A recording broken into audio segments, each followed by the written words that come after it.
तेज चलती हुई ट्रेन और उसके साथ हवा के झोंके, हल्की हल्की पूर्णिमा मौसम, पहाड़ियों के मनोरम दृश्य और साथ ही मिट्टी की सौंधी सौंधी महक जैसे उसे अपने आप में खो जाने को मजबूर कर रही थी।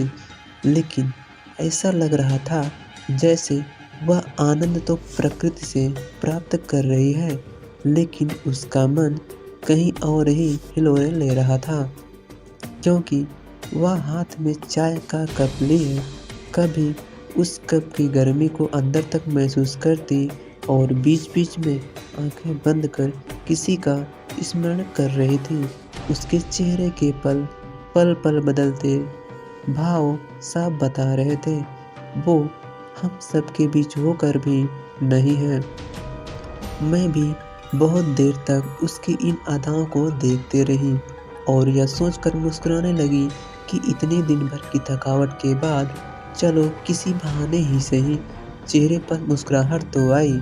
लेकिन इसी बीच कैमरे की क्लिक की आवाज़ और फ्लैश की चमक ने जैसे हम दोनों को वास्तविक के धरातल पर ला खड़ा किया और दोनों ने एक साथ सौरभ की ओर देखा और उन दोनों को देखकर तुरंत उसने कैमरे से निकली हुई फोटो की 2 कॉपी अपने हाथ में देते हुए कहा,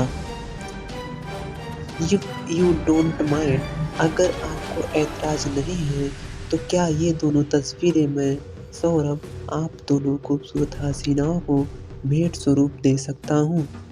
हम दोनों ने हाथ बढ़ाकर उसकी ओर से कैमरा खींचा और फोटो डिलीट कर निकाली।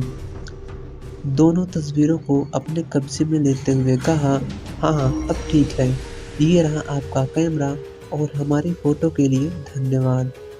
दोबारा ऐसी गुस्ताखी ना करें, कहते हुए हमने उसके हाथ में कैमरा थमा दिया और वो चुपचाप बिना किसी प्रतिक्रिया के धन्यवाद कहे वापस अपने सीट पर चला गया। जाते समय अपने कंधे उछालकर अपने आप से बात कर महसूस कर रहा गया, बेचारा, कहते हुए हम दोनों ने एक दूसरे की तरफ देखा और हंसने लगा। मैंने मृणाली की ओर देखकर कहा, क्या मैडम किधर? ये तो पक्का है कि तुम यहाँ नहीं हो, सच बताओ आखिर हो कहाँ? जब से घर से आई हो अजीब सी दुनिया में खोई रहती हो, क्या बात है? कोई चक्कर वक्कर है क्या? इस पर वो मुस्कुराते हुए बोली, हाय लीजा फूटे करम हमारे, भला पहाड़ गुफाओं में घूमने वाले क्या इश्क करें, हमें क्या प्यार होगा। कहीं ऐसा ना हो कि किसी ताबूत में पड़ी मम्मी की तरह हमारी जवानी भी खाक हो जाए।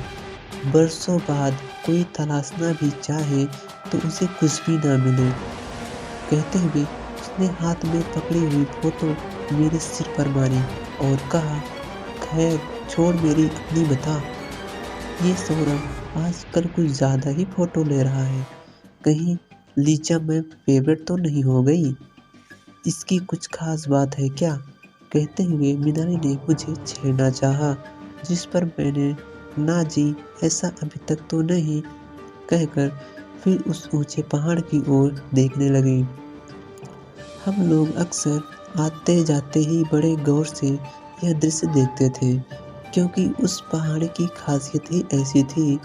जब हम शाम के समय लौटते हुए उसको देखते थे तब सामने आने पर नज़ारा ऐसा लगता था जैसे वह पहाड़ी नहीं कोई जीता जागता सा स्वरूप है।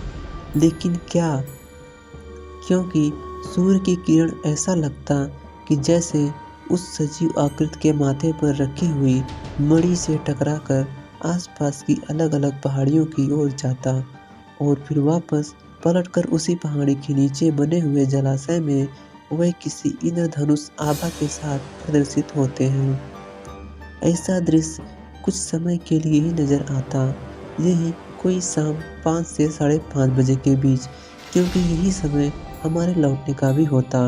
अभी हमारा प्रोजेक्ट कैंप से दूर एक जलाशय के सूखने पर दिखने वाले किसी पुराने शहर जो बहुत पुरानी सभ्यता का लगता है की खोज में बीत रहा था, जिसके लिए हमारी एक्सपर्ट टीम को पुरातत्व विभाग के द्वारा भेजा गया था, जो अक्सर सुबह 9 बजे से लेकर शाम 4 बजे तक काम करते और फिर उसी एकमात्र चलने वाली ट्रेन से वापस भी आ जाते, क्योंकि दूसरा कोई साधन भी नहीं था उस जगह जाने का।